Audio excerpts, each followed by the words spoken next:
this is a stroke of genius. This was me at my best. Mwah. It doesn't take much to exceed my best, but I did here. I thought M4C, it starts in a few hours. Why not go live each morning before it, yoink their viewership, and show off these players that would usually have their data privated?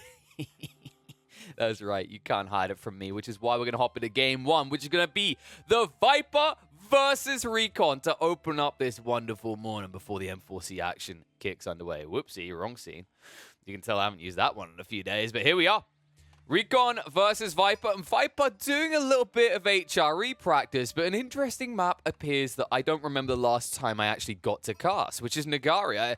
I feel like this map is just dead. I never see it. I feel like a lot of people are still skipping it in the pub matchmaking. And you know what? Maybe it's because now people are like, I guess I'll tolerate Nagari because, you know, Boulder Bay is a bigger problem. Obviously, that's being removed as well.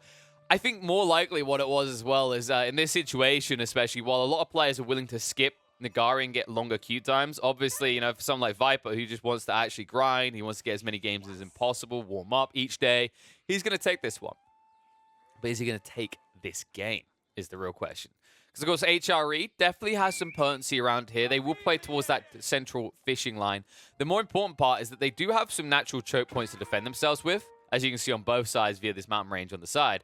The problem is the other side, which is a lot more open. I have to be a little bit concerned for him because RecoN has shown himself to be a high-tempo aggressor, even as civs like the HRE. And the interesting part is that the Roos are incredibly potent when it comes to this aggression in the early phase of the game. And speaking of aggression, he's already out, Shiv's out, Sword's out. And that villager is going to be out for the count. No way in hell he's going to get this dock up in time. He will be denied. And that's going to be frustrating to open the game for Viper. It means even if he does get on this waterfront now, he's going to be notably behind his opponent. I can't believe he thinks he can get it. There's no way. There is no way. One more strike. Can they get it? Oh, my God. Oh, my God. Oh, that. I mean, that was as tight as a duck's arse, which feels appropriate to say here because watertight is what we're going for. Water being important here, but I don't know if he's going to be able to keep this. You can already see there are scouts burning this down. And while he's producing the fishing boats, he's going to need some protection. And unless he can get a quick tech up, he's not going to be able to protect himself because remember, he's not playing as the Deli. He's not playing as a Sith that gets access to any protection in the Dark Age on the water. So the interesting thought here is that because he's gone on the wood as well, he's not going to be quick with that tech up, right? Remember, one of the conditions, one of the requirements, like the concessions, shall we say, of going for fish is that you sacrifice your ability to scale quickly in the feudal. Your timing pedals back by a minute, 2 minutes, something around that mark. Sometimes even 3 minutes, depending on how heavy you're going into the fish lines. And that's pretty crippling the situation. You can see the palisades are already coming down, so there's going to be no repairs. And then with double scout here, he should be able to burn this down quick enough that you won't be able to get any protection out. And even if you do, if RecoN is able to match that feudal timing, he will crack this dock with a transition into the Lodger attack ships. And it should be noted that it's very easy for a Roos player to crack a quick timing on their feudal compared to most other civs due to the potency of hunting. Something that RecoN has admittedly sacrificed so far, as you can see, only having 15 bounty due to the fact that his first 2 scouts headed out to that waterfront to try and assassinate. And I wouldn't be surprised if also this hunting cabin was a little bit delayed considering the timing on the dock in conjunction with the first fishing boat. So he probably delayed this by maybe half a minute or so, and that means he wasn't getting additional scouts out as quickly. He's trying to make up for it now. I say that, he's not making up for it at all. I'm a liar. It's still only 2 scouts, which is a little bit surprising here. However, this shouldn't stop him still from being able to burn this down quick enough. The issue right now is Viper. You see his resources. Not a single person on gold. He's only moving across now. So really just trying to extract what value you can off the waterfront, and then he's going to shift the south side where a new dock is being built. And this shouldn't have been allowed. RecoN, because he hasn't pushed out more scouts, he's not able to actually get his own game quick enough. He's not able to get across and deny this quick enough. And I feel like this is a bit of a missed trick. I mean, Viper should in no way have gotten this second dock down. Or at least not without it being scouted. Not at least without some sort of contest over it. Although he'll still get a few of his remaining deer nearby, you know, he's getting denied in areas. You can see Viper's moving out on the north side as well.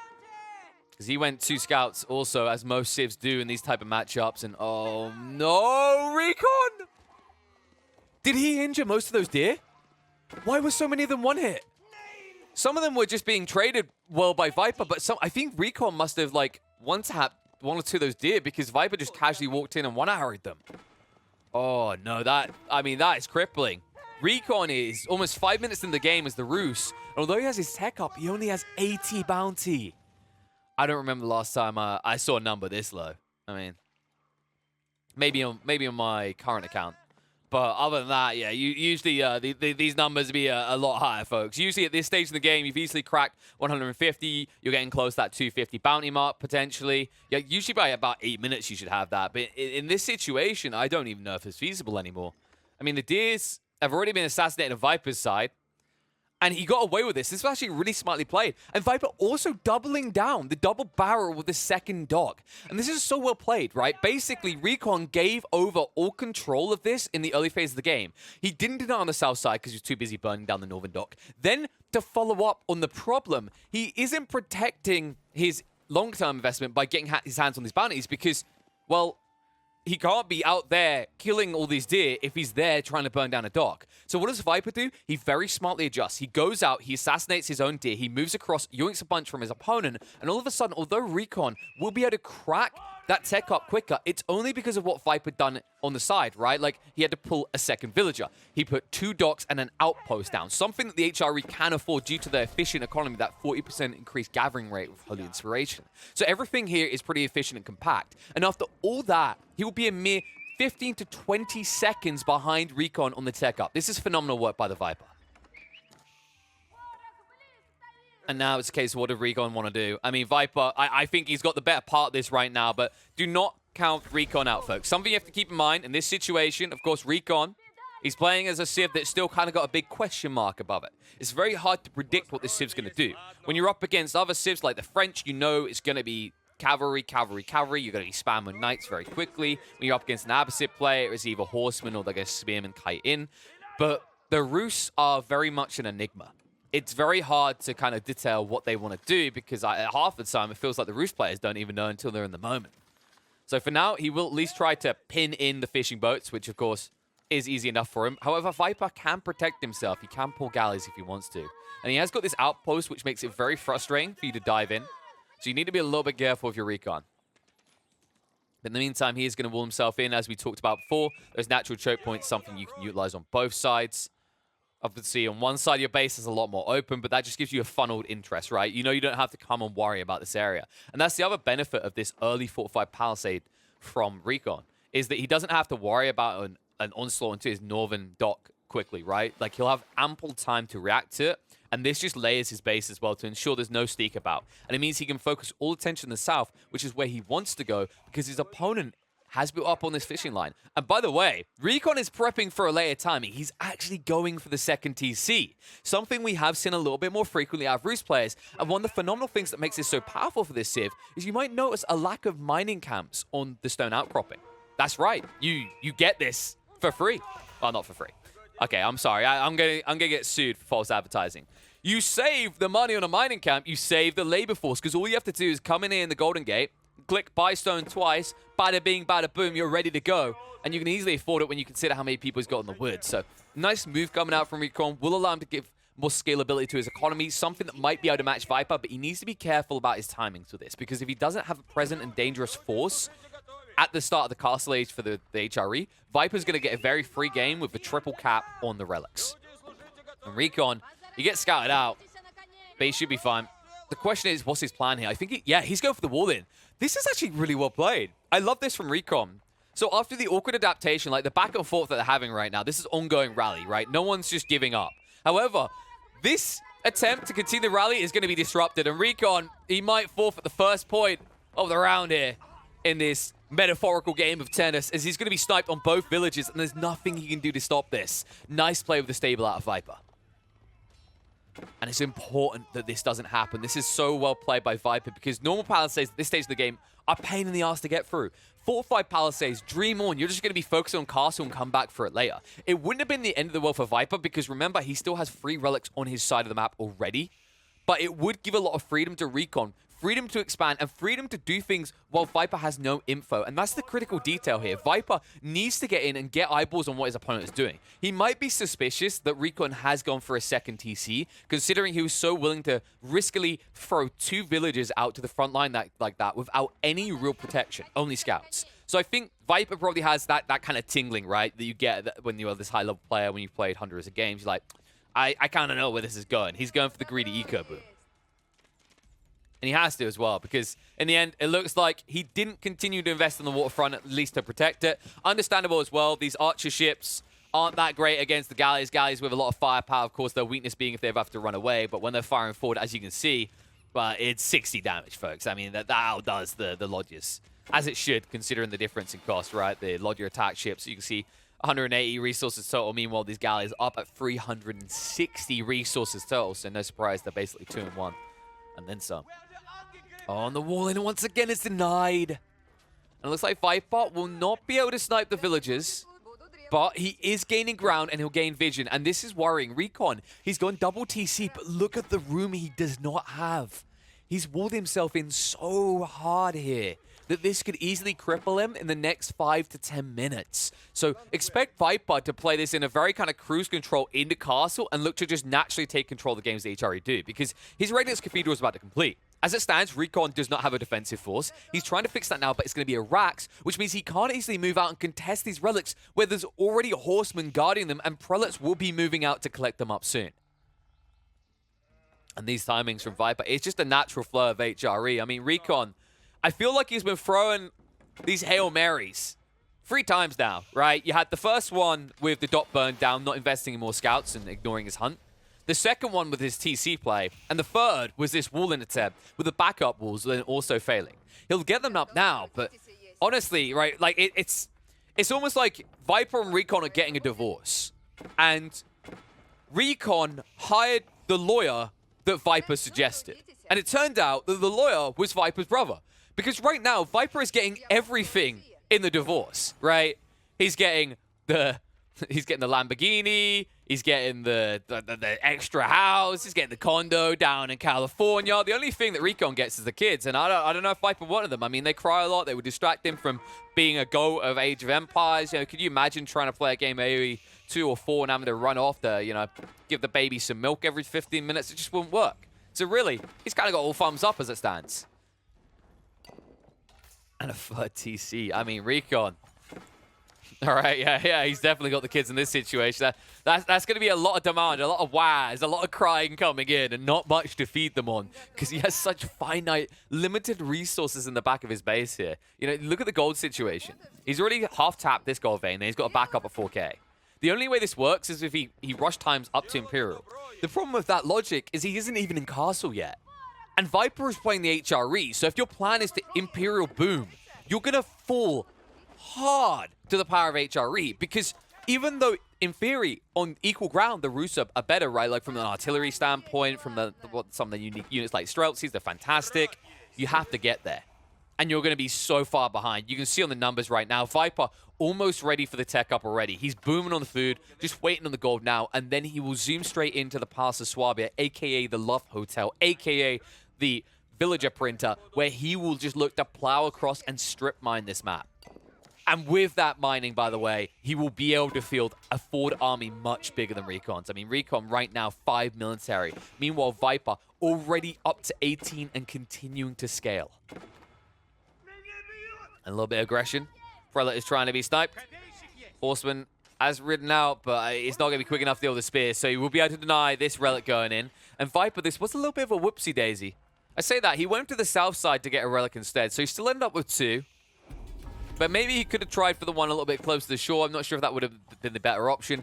But the point is that now, because he didn't go for these more risky ones in the center, because he wanted that more guaranteed retrieval, now he has to fight a little bit for these contested relics in the north. There we go. Imperial Age is there. Viper now 2 whole ages ahead of RecoN, and RecoN only just got the resources for Castle Age. I mean, this is pretty condemning right now. I think Viper, like, he knows where he's at, right? He can see the tech ups on the side. He's like, wait, what's happening here? Also, what's happening here? Why is Imperial represented by just an eye. I don't know, folks. I think we've got a graphical bug there. I think when Viper's name is seen in the game, AoE4 is just biasing and just gives him some sort of unnotable mark.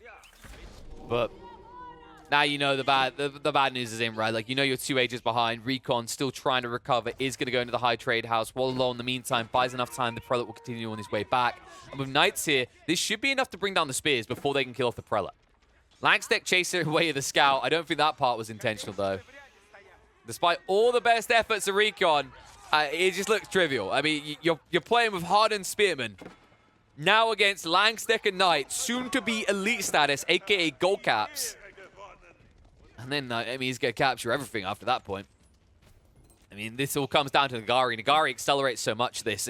And this was RecoN's kind of knee-jerk reaction to losing the waterfront. He understood. He conceded that he couldn't actually contest Viper once he got down this double dock with an outpost on the south side. He knows that was his mistake. He knows he's failed and screwed up there, right? The bigger issue moving on now is that he tries to fall back to this TC booming situation.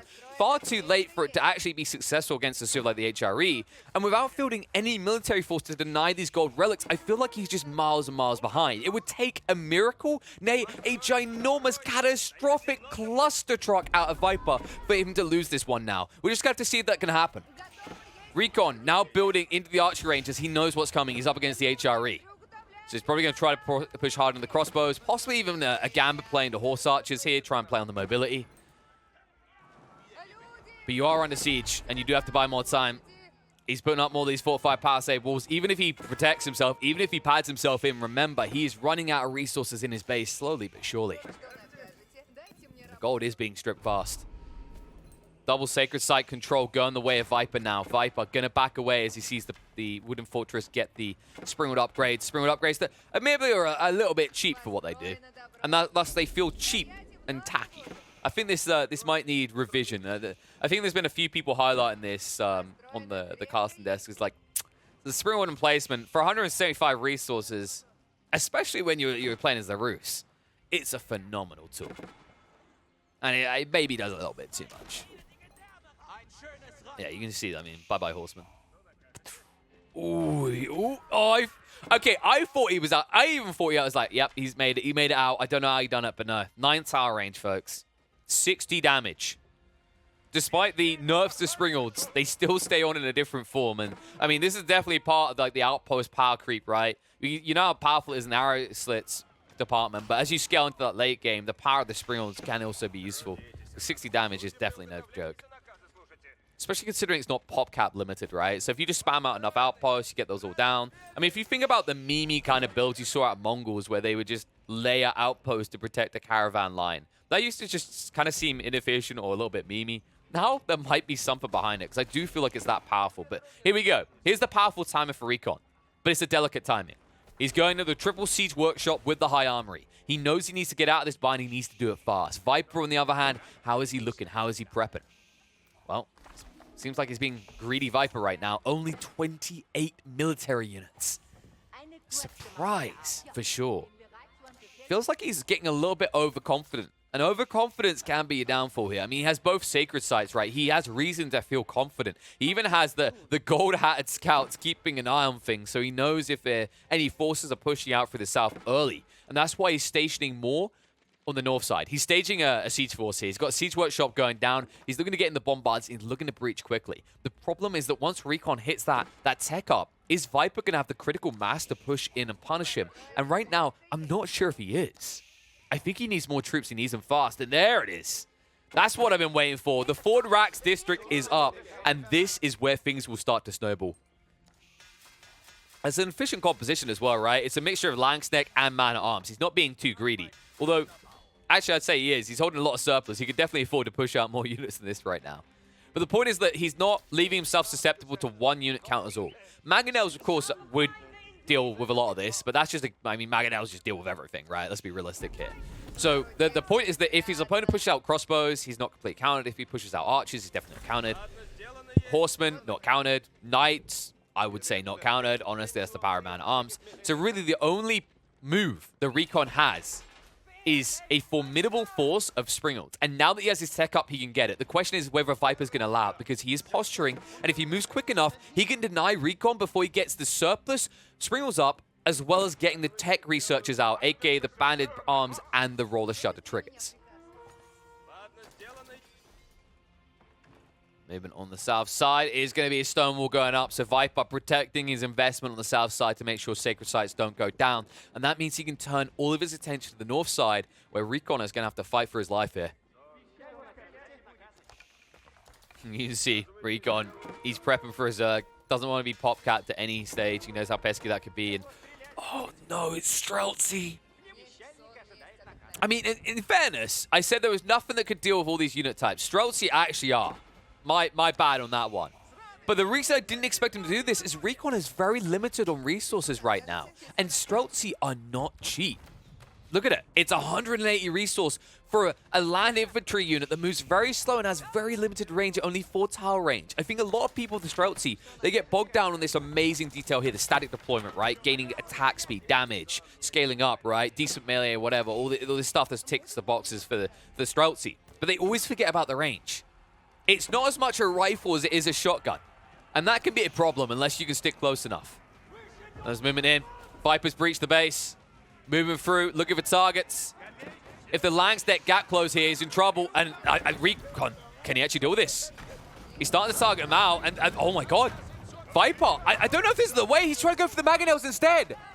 But don't worry, reinforcements are coming, folks. If you're a Viper fan, he's about to plow down. Straight in with the Langsdeck, burn on the Springals, but now they need to deal with the Streltsy. And with these swing attacks, they could do a lot of damage. But instead, he just tunnel visions the Mangonels. No!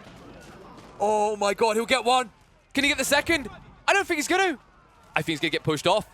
The repairs, they're not coming through. RecoN just about keeps it alive. Damage is being done to his economy, but the first wave is held back. The question is, what can he do about the second? Viper, definitely an unorthodox situation, maybe a little bit of a miss. Micro didn't address the Streltsy, instead prioritizing the Mangonel, despite the fact how quickly he would have killed the Streltsy. And that means he still has his formidable force in his way. 12 Streltsy ready to gun-ho their way through a solid front line of the HRE. More of them coming out. And he's holding. I mean, the Bombard's still going to town. This time the High Armory. All the siege workshops are down. This was an important detail for Viper. The overfixation may not have cost him. I think he's just depleted his opponent. He's running through. You can see he's opened it up. He's slicing through him like a hot knife through butter. And it feels like there's just no way RecoN can get out quick enough, because right now, Viper has him bent over a barrel. Despite the good fights he's taking, he's not moving quick enough, and the Sacred Sites just seem like too big of an issue for RecoN. And it may not have been the cleanest of victories in the end for Viper, but it became a basic Zerg game. And now that he's dealt with a siege, now that he still has a Bombard and Langsdeck are on top of the Streltsy, RecoN is about to disappear. 404, Roost not found, as the entire ranged battalion will be blitzed in the blink of an eye, and Viper will take it. Woo!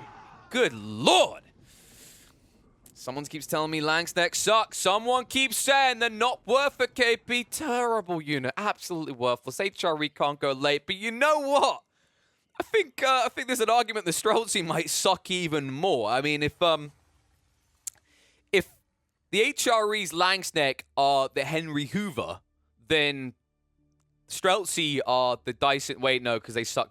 They suck more. There you go. So that does fit. I mean, I think that's pretty fitting right now. The Streltsy is 180 resources, and in theory, a lot of it sounds good. But then in practice, you see how easily dismantled it is. Anything that has AoE in the current meta is going to dismantle them. That's why the Mangonels right now are deterring any Roost players from thinking about Streltsy. And even the Langsdeck, as we saw there, despite the fact that they are quite a squishy unit, they are phenomenal if they can gap close. And the issue that Streltsy have is unless you have the static deployment increase, right, the upgrade that allows you to just zoom in and deploy quickly, you're going to find yourself in a pesky situation where you won't even be able to get up to an attack speed good enough to take out those units. The only way it works is if you are the god of micro and you have like 8 control groups of different Streltsy, and you're clicking each of the individual Langsdeck, which a lot of players just aren't going to do. It's a ridiculous level of micro, even for high-level players, right, to even select those units or even have those control groups free. So it feels very frustrating and very difficult to make Streltsy work in that situation. A nice effort by RecoN to hold, but I think this really comes back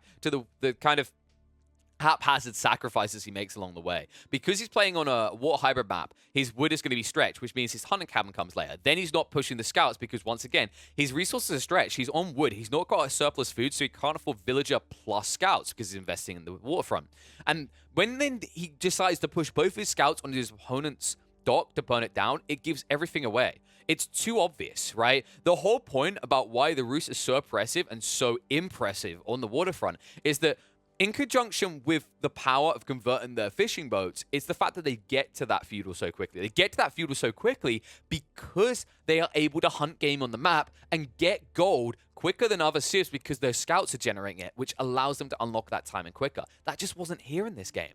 RecoN was never able to achieve that. It's so trivial. And because he gives all of his attention over to the north side, Viper is free to play the south side so perfectly, so pristine, like, mwah, chef's kiss there. And because he's HRE, he understands that he can afford not one, but two docks in conjunction with outposts and not be stretching his economy too thin, especially when he sees what his opponent is doing. Fantastically done by Viper. Great read by the Snake on the game, and he slivers his way through to a victory in Nagari. Oh, man. I mean, it was impressive. I gotta give it to the Snake. I think that was actually a really, really well played game. There was definitely a few whoopsie-daisy moments. I'll say that much. I definitely think there was a few whoopsie-daisy moments. Like, I don't think he... he could have switched over to the Streltsy quicker, but in fairness, I understand his prioritization, but like, basically, Viper's just at a stage where it's just like, he's got the music, let the bodies hit the floor on, right? And he doesn't care about anything else. Like, as long as he kills those Mangonels, while his Bombard is taking out all of the infrastructure at the back, all the siege workshops, you're happy as lamb, right? There's nothing your opponent can do at that stage. I think that was the issue for RecoN, and I think he was probably very frustrated when he saw what his opponent was doing. He understood that, like, he was all in, oopsie, on being able to basically push enough siege weapons quick enough to counter out what HRE are bringing, and that's all that matters to Viper. Like, you can talk about inefficiency of trades, but the efficient trade is happening at the back, just blowing up buildings. So, really cool.